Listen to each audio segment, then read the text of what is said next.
Hello friends, welcome to पाठशाला point. हम लोग पढ़ रहे थे पृथ्वी की आंतरिक संरचना। तो इसके पहले वाले क्लास में हम लोगों ने ये देख लिया था कि आखिर आंतरिक संरचना से संबंधित जो बेसिक जानकारी थी उसको वो पढ़ लिया था हम लोगों ने। जैसे आंतरिक परत को कितने परतों में बांटा गया है, उसे क्या कहते हैं, क्रस्ट, मेंटल और कोर। फिर उसे कई उप परतों में बांटा गया था, कई मंडल में बांटा गया था, और फिर इन मंडलों को बांटने वाले संक्रमण क्षेत्र या इन परतों को बांटने वाले संक्रमण क्षेत्र असांतत्य या डिसकंटिन्यूटी जो कहिए, इनको हम क्या कहते हैं, या कौन से संक्रमण क्षेत्र किन दो परतों को बांटते हैं या उप परतों को बांटते हैं। साथ ही हमने ये पढ़ा था कि आखिर पृथ्वी के आंतरिक परतों का अध्ययन क्यों आवश्यक है। आज हम लोग उसके आगे की बात करते हैं। तो आगे में हम लोग पढ़ेंगे कि आखिर आंतरिक परतों के अध्ययन का आधार क्या था, जिसके अंतर्गत हम दो आधार पर हम अध्ययन करेंगे। एक पारंपरिक भौतिक विधि पर आधारित अध्ययन और दूसरा सूक्ष्म विधि पर आधारित अध्ययन। पारंपरिक भौतिक विधि पर आधारित अध्ययन के अंतर्गत हम पढ़ेंगे सबसे पहले घनत्व, फिर ताप और तत्पश्चात दाब पर आधारित अध्ययन को पढ़ेंगे। ठीक है। अब क्या है कि जब हम इन पर आधारित अध्ययन को पढ़ेंगे तो इसमें हम इसे दो पार्ट में बांट लेते हैं। पहला क्या कि आखिर इन पर आधारित अध्ययन के अंतर्गत क्या बातें कही गई थी, किस आधार पर पृथ्वी की आंतरिक संरचना को बताया गया था कि आखिर उसकी संरचना कैसी है। ठीक है। दूसरी बात पढ़ेंगे कि हम इसकी आलोचना जब करेंगे तो किस आधार पर इसकी आलोचना करेंगे। ठीक है।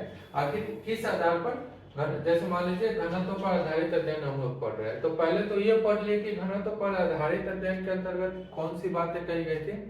फिर सेकेंड पार्ट में हम लोग पढ़ेंगे कि इसकी जब आलोचना की गई तो उसकी आलोचना में क्या आधार दिए गए, क्यों आखिर इसकी आलोचना की गई। ठीक है। तो आइए शुरू करते हैं। वही हमारा पहला टॉपिक है, घनत्व पर आधारित अध्ययन। घनत्व पर आधारित अध्ययन। अच्छा, एक बात मानना पड़ेगा, पृथ्वी पर जितने भी चीजें हैं, जितने भी सिद्धांत है, अगर आपके पास तर्क है तो सभी चीज की आप आलोचना कर सकते हैं। पूरे ब्रह्मांड में कुछ भी हो आप सबकी आलोचना कर सकते हैं, सिवाय दो के। दो प्राणी ऐसे हैं जिसकी आलोचना आप कितना भी वैलिड तर्क हो, कितना भी मजबूत तर्क हो, आप आलोचना नहीं कर सकते हैं। वो दो प्राणी कौन है? तो शादीशुदा के लिए बीवी और जीएफ और बीएफ कैटेगरी वाले जो लोग हैं उनके लिए जीएफ। आप इस दो प्राणी की आलोचना जिंदगी में कभी भी नहीं कर सकते हैं, और जब आलोचना की है तो समझिए कि आपकी प्रासंगिकता कम होनी ही होनी है। ठीक है। इसलिए इन दोनों की आलोचना करने से बचिएगा, चाहे कुछ भी हो जाए। चलिए आते हैं टॉपिक पे। ये तो मजाक की बात थी। तो हमारा पहला जो टॉपिक है वो घनत्व पर आधारित अध्ययन है। तो घनत्व पर आधारित अध्ययन में हम ये समझते हैं, सबसे पहले तो हम ये समझते हैं कि घनत्व जो होता है वो क्या होता है? द्रव्यमान बटे आयतन, द्रव्यमान बटे आयतन। ये हमें बहुत बचपन में ही पढ़ा दिया गया था, बचपन से ही हम जानते हैं। अब इससे हम दो बातें निकाल सकते हैं। कौन सी दो बातें होंगी वो? पहला होगा कि घनत्व जो होगा वो डायरेक्टली प्रोपोर्शनल टू होगा द्रव्यमान, और ये कब होगा? जब हमारा आयतन जो है वो क्या रहेगा? कांस्टेंट रहेगा। आयतन नियत कहिए या कांस्टेंट कहिए, ये आयतन कांस्टेंट रहेगा। और दूसरा क्या होगा?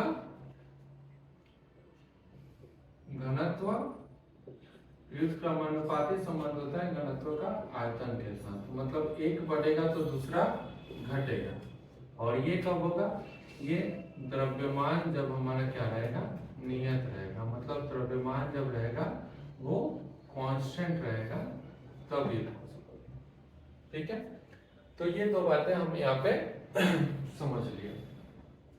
अब दो बातें जब ये समझ लिए तो हम देखते हैं कि इसमें आगे क्या है। ठीक है। इन दो बातों को आप ध्यान रखिए और फिर देखते हैं कि आखिर इस पर आधारित अध्ययन के अंतर्गत क्या कहा गया। तो हम जानते हैं कि पृथ्वी का जो औसत घनत्व होता है, एवरेज डेंसिटी, औसत घनत्व जो होता है वो होता है आपका क्या, 5.5 ग्राम पर सेंटीमीटर क्यूब।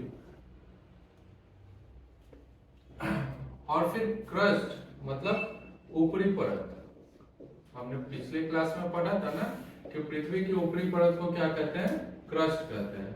तो पृथ्वी के ऊपरी परत का जो घनत्व होता है, इसको ए मान लेते हैं, ये होता है 2.8 से 3.5 ग्राम पर सेंटीमीटर क्यूब। पहले में थोड़ा बहुत ऊपर नीचे होता है, क्यों, क्योंकि पृथ्वी का आंतरिक परत जो है वो दृश्यमान नहीं है, मतलब उसे हम देख नहीं सकते हैं। तो इसलिए जो आंतरिक परत पर आधारित अध्ययन जो भी है वो हमारा किस पर आधारित है, अनुमान पर आधारित है, इसलिए थोड़ा बहुत ऊपर नीचे हो सकता है। तो ये हो गया कि औसत घनत्व जो है वो 5.5 ग्राम पर सेंटीमीटर क्यूब, और जो ऊपरी परत का घनत्व है वो 2.8 से 3.5 ग्राम पर सेंटीमीटर क्यूब। अब आप लोग जानते हैं कि एवरेज, औसत जो होता है a+b/2 होता है, ठीक है। अब यहाँ से अगर वैल्यू पुट करें तो औसत घनत्व क्या है 5.5, और ऊपरी परत का घनत्व क्या है, अगर हम 3.5 को लेते हैं तो ये हो जाएगा हमारा। यहाँ से v की वैल्यू जो है अगर आप ये करोगे तो ये इधर आएगा तो 11 हो जाएगा, और इसमें माइनस होगा तो ये हो जाएगा 7.5। मतलब क्या, v क्या है हमारा, आंतरिक परत है,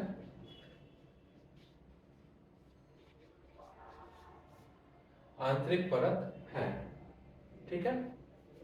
अब देखिए क्या कि ऊपरी परत का घनत्व क्या है 2.8 से मैक्सिमम 3.5 है, और आंतरिक परत का घनत्व क्या आ गया 7.5। तो इसके आधार पे हम क्या कर सकते हैं, हमने निकाला जो कैलकुलेशन किया उसके आधार पे हम क्या कह सकते हैं, हम ये कह सकते हैं कि जब हम पृथ्वी के ऊपर की परतों से, जब हम पृथ्वी के ऊपर की परतों से आंतरिक परत में जाते हैं,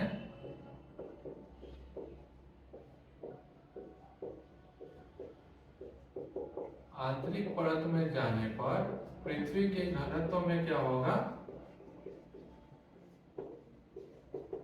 घनत्व में वृद्धि होगी, ठीक है।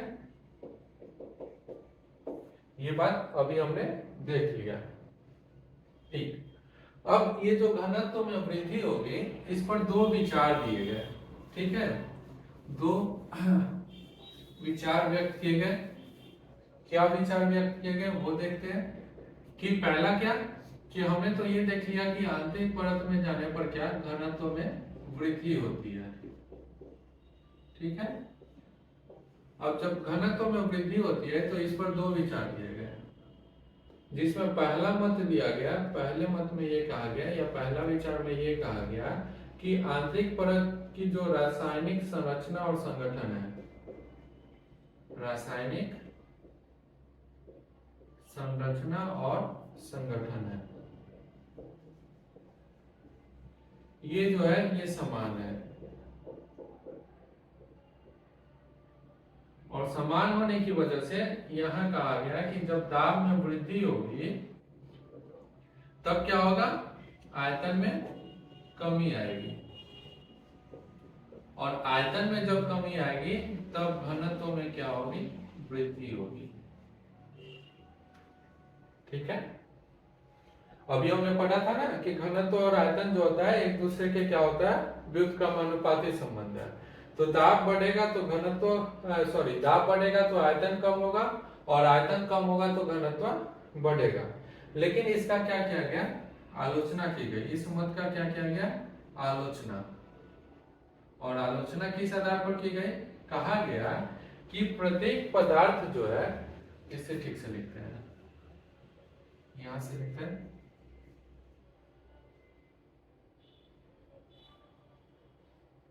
आलोचना। आलोचना में क्या कहा गया कहा गया कि प्रत्येक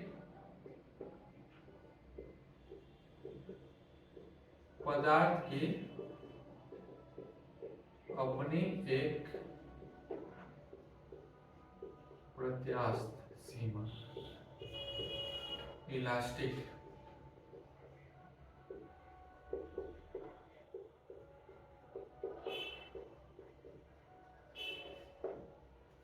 अब पहला मत में ये कहा गया कि रासायनिक संरचना और संगठन समान होता है, जिसमें क्या होता है, दाब बढ़ने पे आयतन में कमी आएगी, तो जिसके कारण घनत्व में वृद्धि होगी। लेकिन इसकी आलोचना की गई और आलोचना में ये कहा गया कि प्रत्येक पदार्थ की अपनी एक प्रत्यास्थ सीमा होती है, मतलब इलास्टिक लिमिट होती है, जिसमें कहा गया जिसके आधार पर कि दाब बढ़ने के बाद अगर इस लिमिट पे या इस सीमा पर पहुंच जाता है तो उसके बाद दाब बढ़ने के बाद घनत्व में वृद्धि संभव नहीं है, घनत्व में वृद्धि जो है वो पॉसिबल नहीं है। ठीक है, मतलब यहाँ से ये बात हम समझ गए कि जो घनत्व में वृद्धि है वो सिर्फ दाब के कारण तो नहीं होता है। इस बात का हमें ये बात की आइडिया लगे कि घनत्व जो आंतरिक परत के घनत्व बढ़ता है वो सिर्फ दाब के कारण, दाब में वृद्धि के कारण तो कम से कम नहीं होता है। अब देखते हैं कि आखिर दूसरे मत में या दूसरे मत में क्या कहा गया। तो ये तो पहला मत था, ठीक है, ये पहला मत था। अब दूसरे मत में कहा गया, जैसे यहाँ पे दूसरा मत दिया गया और ये कहा गया, दूसरा मत में कहा गया कि रासायनिक संरचना और संगठन जो है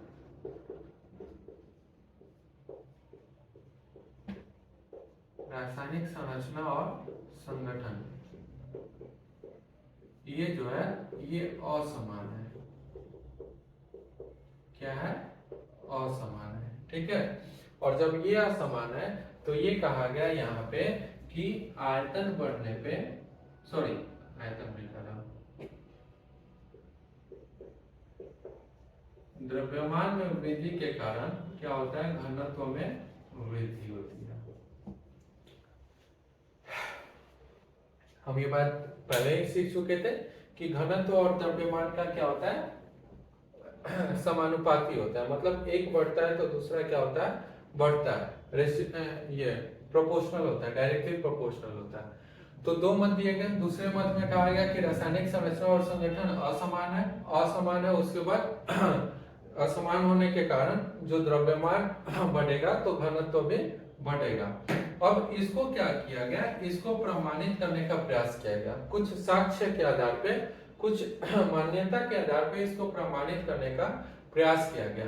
वो मान्यता क्या है, आप लोग ये देख लीजिए, लिखना है तो लिख सकते हैं।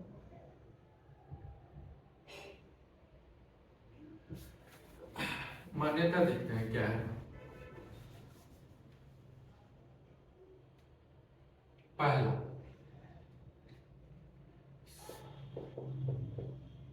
दूसरे मत का जो साक्ष्य है, इसका जो साक्ष्य है उसमें पहला क्या कहा गया कि पृथ्वी का जो केंद्र है, पृथ्वी का केंद्र वो क्या करता है, चुंबक की तरह काम करता है, चुंबक के समान व्यवहार करता है, व्यवहार करता है। दूसरा क्या प्रमाण दिया गया, उसको प्रमाणित करने का प्रयास किया गया। तो दूसरा साक्ष्य क्या किया गया, कहा गया कि केंद्र जो है वो इस्पात के समान दृढ़ है, मतलब लोहा जिस प्रकार मजबूत होता है, दृढ़ होता है, उसी तरह केंद्र भी दृढ़ है, मजबूत है। और तीसरे साक्ष्य के रूप में ये कहा गया कि उल्का पिंड जो है, उल्का पिंड का निर्माण जो है विभिन्न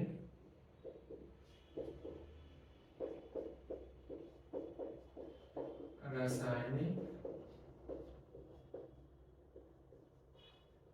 संरचना एवं संगठन द्वारा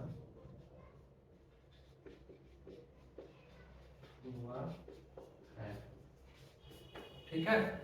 ये तो ये दूसरे मत को प्रमाणित करने के लिए ये 3 साक्ष्य दिए गए कि दूसरा मत जो है, दूसरे मत को हम ये कह सकते हैं कि ये मत जो है ये सही है कि रासायनिक पृथ्वी का आंतरिक परत जो है वो रासायनिक संरचना और संगठन उसका असमान है, और असमान होने के कारण द्रव्यमान बढ़ता है, और द्रव्यमान बढ़ता है तो घनत्व में भी वृद्धि होती है। और इसको प्रमाणित करने के लिए, इसको सही साबित करने के लिए ये 3 साक्ष्य दिए गए थे कि पृथ्वी का केंद्र जो है वो चुंबक की तरह व्यवहार करता है, दूसरा पृथ्वी का केंद्र इस्पात के समान दृढ़ है, लोहे के समान मजबूत है, और तीसरा जो है वो कि उल्का पिंड का जो निर्माण है वो विभिन्न रासायनिक संरचना और संगठन के द्वारा हुआ है।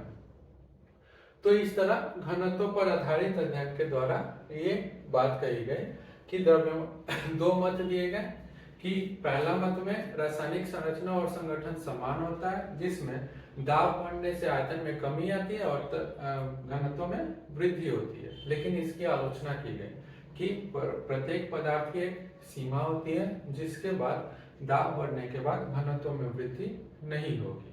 ठीक है, तो इससे हमें ये बात पता चल गया कि घनत्व में जो वृद्धि होती है वो सिर्फ और सिर्फ दाब में वृद्धि के कारण या दाब बढ़ने के कारण नहीं होता है, इसके कई और कारण हैं।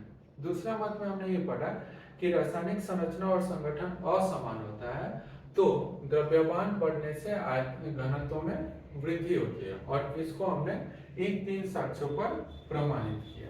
तो ये था घनत्व पर आधारित अध्ययन कि अब क्या करते हैं, अगला जो अध्ययन किया गया वो था ताप पर आधारित अध्ययन। ठीक है, हमने घनत्व पर आधारित अध्ययन पढ़ लिया। अब पढ़ते हैं कि आखिर ताप पर आधारित अध्ययन के अंतर्गत क्या कहा गया है। तो हम लोग अब पढ़ते हैं ताप पर आधारित अध्ययन। तो ताप पर आधारित अध्ययन में ये कहा गया, इसके अंतर्गत ये कहा गया कि पृथ्वी के ऊपरी परत में जो होता है रेडियो सक्रिय तत्वों का क्या होता है, विघटन होता है। रेडियो सक्रिय तत्वों का विघटन होता है, और इसके विघटन होने के कारण प्रत्येक 100 मीटर की गहराई में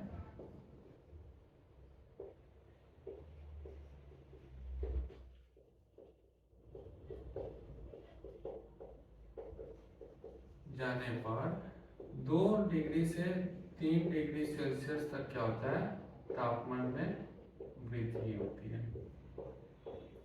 ठीक है, ये कहा गया कि तापमान पर आधारित अध्ययन के अंतर्गत ये कहा गया कि पृथ्वी के ऊपरी परतों में रेडियो सक्रिय तत्वों का विघटन होता है, और उस विघटन के कारण, उस तत्व का विघटन होने के कारण प्रत्येक 100 मीटर की गहराई में जब हम जाते हैं उससे 2 से 3 डिग्री सेल्सियस के तापमान में वृद्धि हो जाती है। तो अगर हम इस आधार पर अगर हम एक अनुमान लगाएं, एक बात कहें, तो हम ये कह सकते हैं, जैसे ये मान लीजिए आंतरिक परत है और ये बाह्य परत है, तो हम ये कह सकते हैं इस आधार पे कि अगर हम 90 किलोमीटर की गहराई में जाएं, 90 किलोमीटर की गहराई में जाएं, तो ये ऊपर वाली परत क्या रहेगी, ये तो ठोस अवस्था में रहेगी, ठोस अवस्था में। तो अगर हम इस आधार पे अगर हम कहें कि अगर हम 90 किलोमीटर की गहराई तक जाएं तो तापमान इतना अधिक बढ़ जाएगा, इतना ज्यादा बढ़ जाएगा कि कोई पदार्थ ठोस अवस्था में रह ही नहीं सकता है। मतलब वो किस अवस्था में रहेगा, तरल अवस्था में रहेगा। लेकिन क्या किया गया कि इस ताप पर आधारित अध्ययन की भी आलोचना की गई, और इसकी आलोचना में कहा गया कि जैसे जैसे हम ऊपर की परतों से नीचे की परतों में आते हैं, जैसे जैसे हम ऊपर की परतों से नीचे की परतों में आते हैं, तो रेडियो सक्रिय तत्व जो है, रेडियो सक्रिय तत्व की मात्रा में क्या आती है, मात्रा में कमी आती है। और जब रेडियो सक्रिय तत्व की मात्रा में कमी आएगी, जैसे अंदर की परतों में जा गए, रेडियो सक्रिय तत्व का अमाउंट क्या होगा, क्वांटिटी कम होगा, जब क्वांटिटी कम होगा तो विघटन होगा भी, तो इतनी ज्यादा तापमान नहीं बढ़ेगा। मतलब जैसे जैसे हम अगर नीचे जाएंगे वैसे वैसे तापमान बढ़ने का जो दर है वो क्या होगा, कम होता जाएगा। तो इस तरह से तापमान पर आधारित अध्ययन की आलोचना की गई कि ऊपर की परतों में रेडियो सक्रिय तत्वों की अधिकता होती है, इसलिए तापमान अधिक दर से बढ़ता है, लेकिन हम नीचे की परतों में जाते हैं तो तापमान रेडियो सक्रिय तत्वों के विघटन की मात्रा जो है वो कम हो जाता है, और कम होने के कारण तापमान बढ़ने का दर भी एक समान नहीं रह सकता। मतलब ऊपर की परतों में तापमान बढ़ने का दर और आंतरिक परतों में तापमान बढ़ने का दर एक समान नहीं रह सकता है। ठीक है, अब हम लोग दो पढ़ लिए, ये घनत्व पर आधारित अध्ययन और ताप पर आधारित अध्ययन। जब इन दोनों पर आधारित अध्ययन की आलोचना की गई तब क्या हुआ, तब दाब पर आधारित अध्ययन किया गया। तो आइए अब हम देखते हैं कि आखिर दाब पर आधारित अध्ययन के अंतर्गत क्या कहा गया। ठीक है, तो अब हम पढ़ते हैं दाब पर आधारित अध्ययन।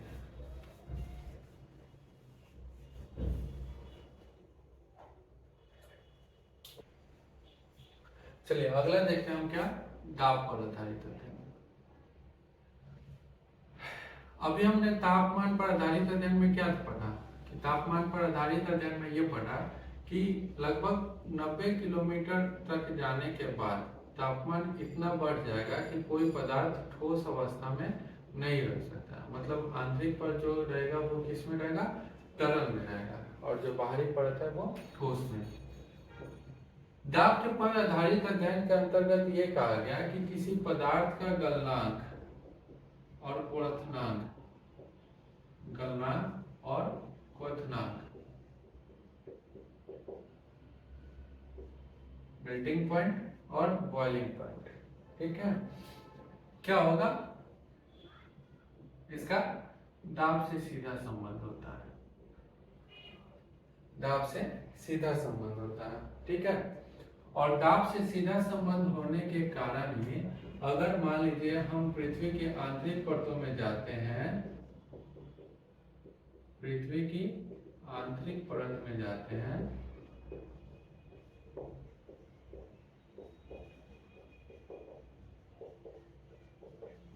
जाने पर क्या होता है, तापमान बढ़ता है, लेकिन तापमान बढ़ने के बावजूद, तापमान पर आधारित अध्ययन में तो यही कहा गया था ना कि जब भी हम पृथ्वी के आंतरिक परत में जाएंगे तो तापमान क्या होगा, बढ़ेगा। ठीक है, तो और तापमान बढ़ेगा तो कोई पदार्थ लगभग 90 किलोमीटर की गहराई पर जाने के बाद तरल अवस्था में रहता है या ठोस अवस्था में नहीं रह सकता है। लेकिन दाब पर आधारित अध्ययन में यही कहा गया कि गलनांक और क्वथनांक का दाब से क्या होता है, सीधा संबंध होता है। मतलब दोनों एक दूसरे के डायरेक्टली प्रोपोर्शनल होते हैं। ठीक है, इसलिए कहा गया कि जैसे हम पृथ्वी के आंतरिक परत में जाएंगे तो तापमान बढ़ने के बावजूद भी क्या होगा कि दाब में वृद्धि होगी, दाब में वृद्धि, और इसकी दाब में वृद्धि होने के कारण आंतरिक परत के पदार्थ ठोस अवस्था में रह सकते हैं।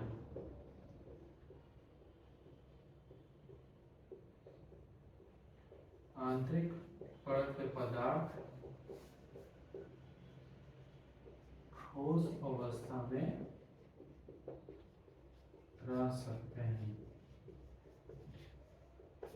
ठीक है, ये कहा गया। तो दाब पर आधारित अध्ययन यही है कि गलनांक और क्वथनांक का दाब से सीधा संबंध होता है, और पृथ्वी की आंतरिक परत में जाने पर तापमान के बढ़ने के बावजूद दाब में वृद्धि होगी, और दाब में वृद्धि के कारण आंतरिक परत जो है वो ठोस अवस्था में रह सकता है। इसलिए जो है पृथ्वी का जो केंद्र है वो दृढ़ है। ठीक है, पृथ्वी का केंद्र एक दृढ़ पिंड, केंद्र जो है एक दृढ़ पिंड के समान है।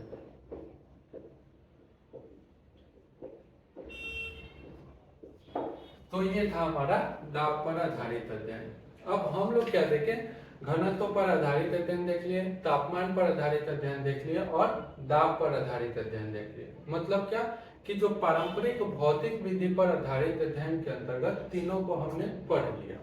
और जब तीनों की आलोचना की गई, घनत्व, तापमान और दाब, इन तीनों पर आधारित अध्ययन की आलोचना की गई, तब क्या किया गया कि सूक्ष्म विधि पर आधारित अध्ययन के अंतर्गत भूकंप शास्त्र पर आधारित अध्ययन के द्वारा पृथ्वी के आंतरिक परतों की विशेषताओं का क्या किया गया, वर्णन किया गया।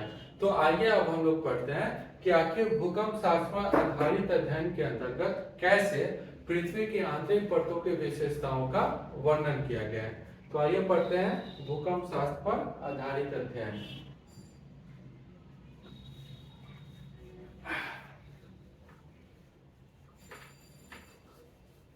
जो हमारा क्या है, एक इम्पोर्टेंट है, इस चैप्टर का सबसे इम्पोर्टेंट है। ऐसा करते हैं कि भूकंप शास्त्र पर आधारित अध्ययन जो है वो हम लोग अगले क्लास में देख लेंगे, ठीक है।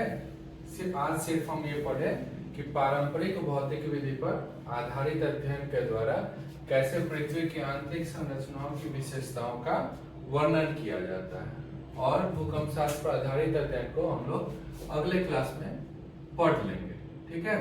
तो आज जो हम लोग पढ़े उसका क्वेश्चन क्या हो सकता है कि पारंपरिक भौतिक विधि पर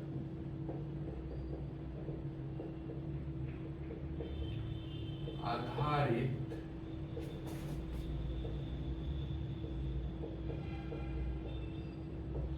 पृथ्वी के आधारित अध्ययन के द्वारा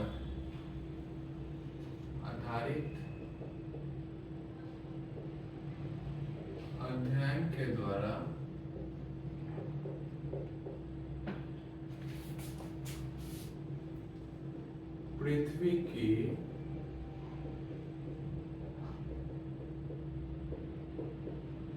आंतरिक विशेषताओं का